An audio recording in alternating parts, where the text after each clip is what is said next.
for taking some time for us today. And I know the Daytona race was pretty wild. You were right in the throes of it towards the very end. What was it like from your perspective? Well, it's always nice when you have more cars behind you than do in front of you. It's not like we get that opportunity very often, but we knew that was our one shot to throw a Hail Mary and try to get in the playoffs. And, you know, guys who win those speedway races are up there from the drop of the green until it's checkered. You can ride around in the back and miss the wrecks, but you're only going to finish, 6th to 9th.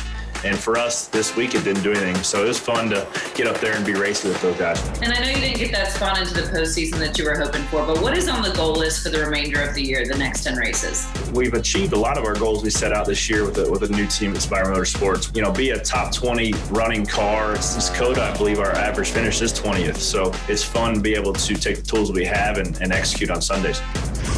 So on this segment, we do plead the fifth. 3 questions. You can only plead the fifth to one of them. The first one is, what's the most surprising thing you have found since becoming a parent?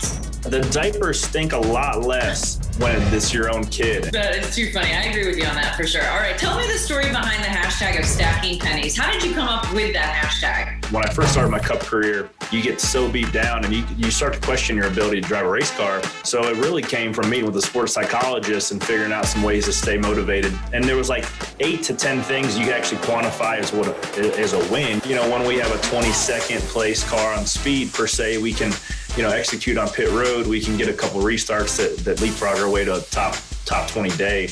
And I think those is where the stack of pennies really are starting to pay off. We go to a lot of different racetracks, but what is one that you would love to see added to the Cup Series schedule?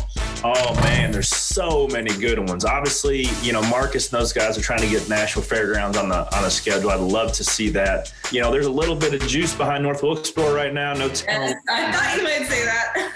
There's also some really good short tracks that are capable of hosting a Cup Series, like Kern County out in Bakersfield, California is a super cool track. There are plenty that I think would juice the Cup Series up if we went back to the roots a little bit to some short tracks. Well, I think you are full of good ideas, and I certainly appreciate your time today and wishing you the best of luck with the rest of the season. Thanks, KAITLYN.